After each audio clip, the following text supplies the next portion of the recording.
जय हिंद दोस्तों। जैसा कि मैंने आपको पिछली वीडियो में अति महत्वपूर्ण तरीके से आपको मेसोपोटामिया की जो सभ्यता के बारे में बताने का कार्य किया था, जो कि आपके एग्ज़ाम के लिए अति महत्वपूर्ण होने का कार्य करती है। आपको बता दें, कहीं ना कहीं एग्ज़ाम की दृष्टि से महत्वपूर्ण क्वेश्चनों की संग्रह की ओर हम जाने का कार्य कर रहे हैं। और इसके बाद आपको बता दें, एक रोम की सभ्यता और एक फारस की सभ्यता बची है। इसके बाद हम पढ़ेंगे वन लाइनर क्वेश्चनों को बहुत बढ़िया तरीके से।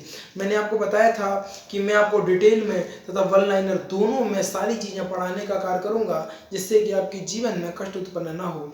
यदि आप याद रखिए, अगर अपने जीवन को सुलभ तथा सफल बनाना चाहते हैं तो याद रखिएगा, आपको बहुत बेहतरीन तरीके से राम सेतु बैच में पढ़ाई करनी पड़ेगी।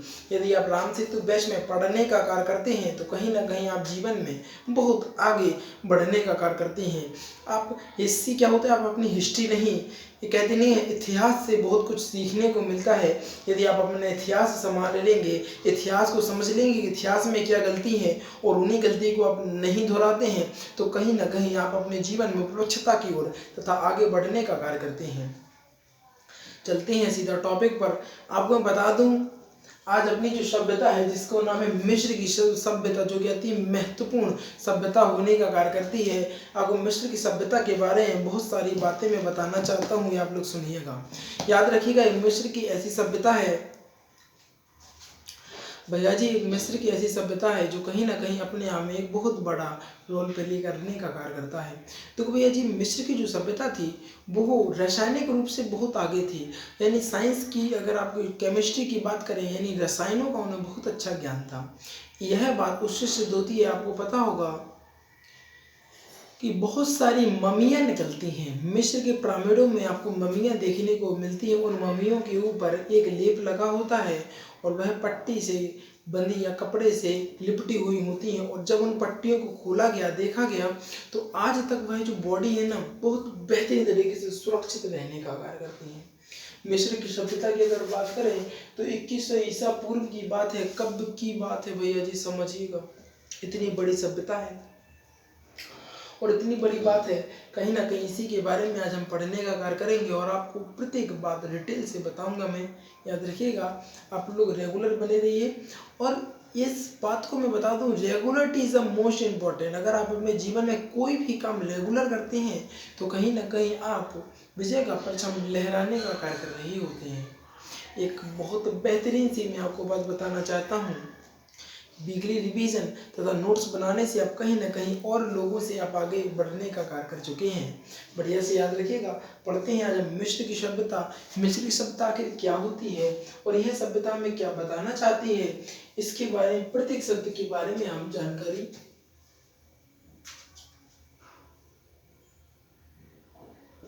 जानकारी आपको देने का कार्य करेंगे। समझिएगा, मिस्र की सभ्यता 2100 ईसा पूर्व की वाली बात कर रहे हैं। यह जो सभ्यता थी, यह रेगिस्तानों में स्थित थी। सभी विद्यार्थियों को पता होगा, जो रेगिस्तान की सभ्यता ही एक मिस्र की सभ्यता हम कहने का कार्य करते हैं। इसमें आपको इस वाले पॉइंट को बहुत बढ़िया तरीके से समझ में आ गया होगा।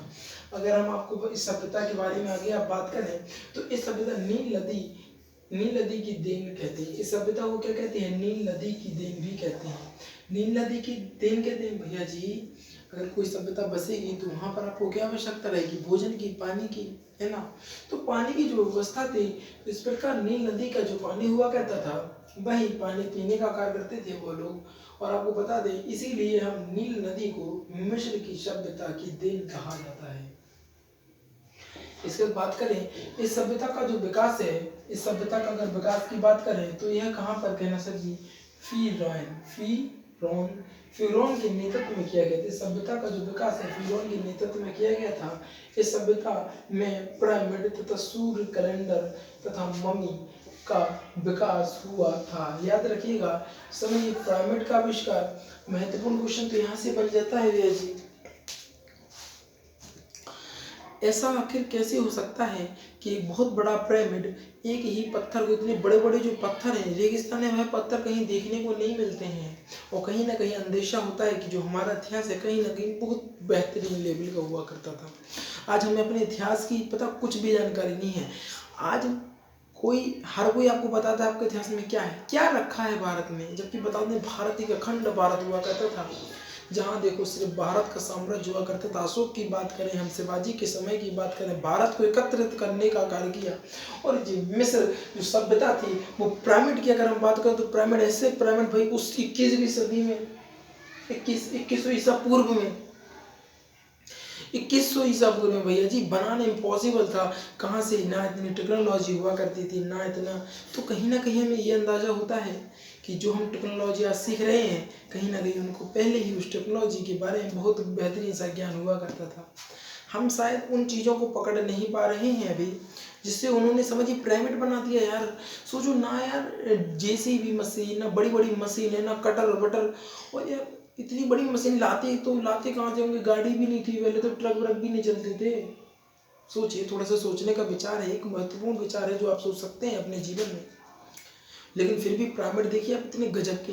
अब बता दें मिस्र में जाने का एक बार आपको वो मिलता है, आप एक ही बार उस मिस्र को में जाकर देख सकते हैं, घूम सकते हैं। अदरवाइज आप दोबारा वहाँ पर नहीं जा सकते हैं, कब दोबारा नहीं जा पाएंगे वहाँ पर, याद रखिएगा।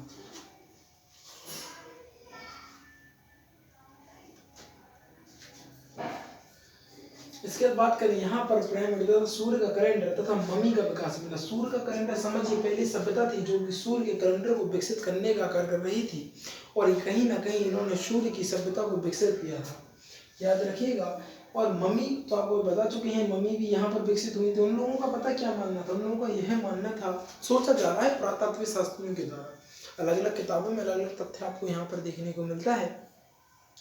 उन लोगों का सोचना था कि भाई जो मम्मी है ना, उन लोगों का मम्मी बनाने का एक मोटिव था। उन वे सोचते थे कि जो व्यक्ति मर सकता है वो दोबारा जिंदा भी हो सकता है। तो जो बहुत बढ़िया मतलब राजे रजवाड़े हुआ करते थे, यानी किंग हुआ करते थे, उनकी सोसाइटी, उनके मदर इन लॉ इस प्रकार के, तो उनको क्या किया उन्होंने मम्मी में बांध के रख दिया। और उन्हें ऐसा थी कि आज नहीं ये कल फिर से जीवित होंगे।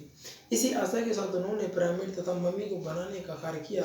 और पिरामिड के अंदर मम्मियाँ भी आपको बहुत सारी देखने को मिलती हैं। आगे हम बात करें विज्ञान की जानकारी है बहुत बढ़िया थी। किसकी, कहना सर जी, रसायन विज्ञान की जानकारी। यहाँ पर लिखा है भैया जी, उन्हें रसायन विज्ञान की जानकारी बहुत बेहतरीन तरीके से थी। तथा गिरजा का पिरामिड सबसे प्रसिद्ध है। गिरजा का पिरामिड आप लोगों को पता होगा कि एग्जाम की दृष्टि से भी महत्वपूर्ण है। और गिरजा का जो पिरामिड है भैया जी सबसे प्रसिद्ध माना जाता है, सबसे प्रसिद्ध माना जाता है। इसके बाद बात करेंगे रोम की सभ्यता, और यह भी 600 ईसा पूर्व की थी। समझिए जो रोम की सभ्यता थी वह 600 ईसा पूर्व पुरानी सभ्यता थी। भैया हम तो सोच नहीं सकते इतनी पुरानी सभ्यता कैसे निकाल ली, आखिर कितनी बढ़िया तरीके से टेक्नोलॉजी, क्या क्या था इन लोगों के पास कि इन्होंने कहीं ना कहीं इतनी बढ़िया चीज़ें डेवलप करके दी जो आज के इंजीनियरों को करने में पसीना आ जाएगा। भाई महत्वपूर्ण बात है, आप समझिएगा, थोड़ा विचार करिएगा इन बातों पर। इसे हम इटली में विकसित किया गया था। इसे कहाँ किया गया था, कहना सर जी इसे इटली में विकसित किया था।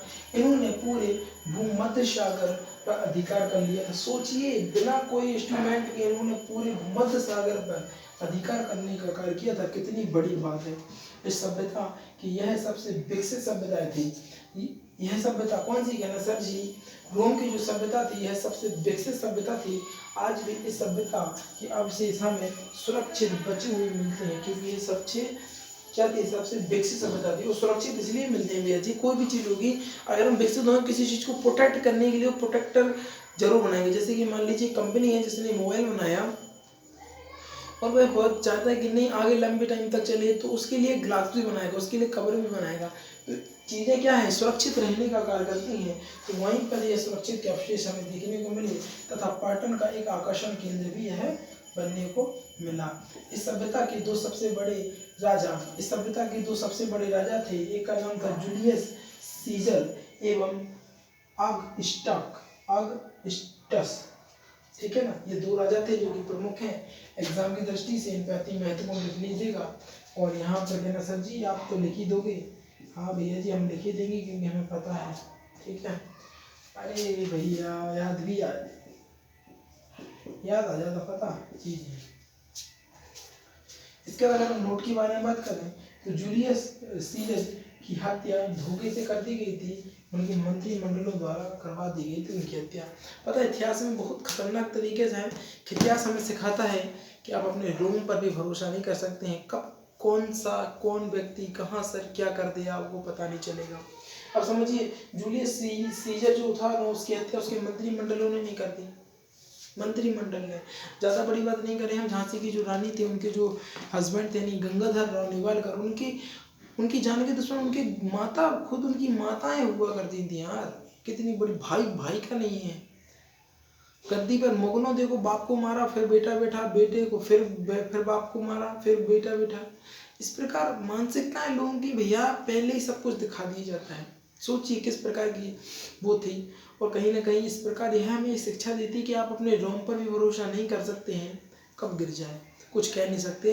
किसी पर भरोसा मत कीजिए, कितना भी खास हो, कितना भी खास हो भैया, सिर्फ अपने आप पर भरोसा रखिए और सोचिए कि कहीं ना कहीं हम एग्ज़ाम को क्रॉस करने का कार्य कर सकते हैं और अपने जीवन को बहुत बेहतरीन तरीके से आगे बढ़ाने का कार्य कर सकते हैं। हमारे बहुत सारे विद्यार्थी ऐसे होंगे जो नए होंगे, तो उनको बता दें कि जो बाहुबली बैच की वीडियो हैं वो 2 बजे आती हैं और जो राम सेतु बैच की वीडियो हैं वो शाम को 4 बजे आपको देखने को मिलती हैं। दोनों वीडियो में बहुत बेहतरीन कंटेंट, भैया मैं बार बार कह रहा हूँ, बहुत बेहतरीन कंटेंट है। आप लोग बस वीकली रिवीजन करते रहिए, आनंदित रहेगा। आप बता रहा हूँ कुछ भी नहीं छूटेगा, कुछ भी नहीं बचेगा, सब कुछ पढ़ा दूंगा। वन लाइनर भी पढ़ा रहा मैं तो, डिटेल में भी, वन लाइनर में भी, सब कुछ जितना मुझसे बन रहा है ना फ्री में, इतना मटेरियल कसम से भाई कोई नहीं देगा, बता रहा हूँ। और आपको बता दें अपनी कोचिंग के जो है आप ऑफलाइन में भी अवेलेबल होगी और मैं आपको डेट बता दूंगा किस टाइम से यह स्टार्ट हो रही है, तो ऑफलाइन में भी अवेलेबल रहेगी।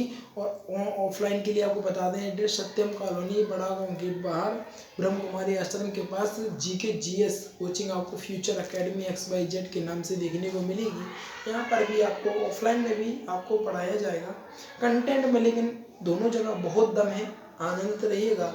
और जो नए विद्यार्थी उनको बता दें जल्दी से वीडियो को लाइक कर दीजिएगा। और पता है ना भैया जी, अग्निपथ बैच आने वाला है, पॉलिटी का, अग्निपथ। तो नए नए विद्यार्थी ध्यान रखिएगा, आनंदित रहिएगा। वीडियो को लाइक कर दीजिएगा, चैनल को सब्सक्राइब कर दीजिएगा और शेयर करके आइएगा अपने यार दोस्तों चाहने वालों के साथ, क्योंकि आज की जो वीडियो थी कहीं ना कहीं बेहतरीन गजब लाजवाब होने का कार्य कर रही थी।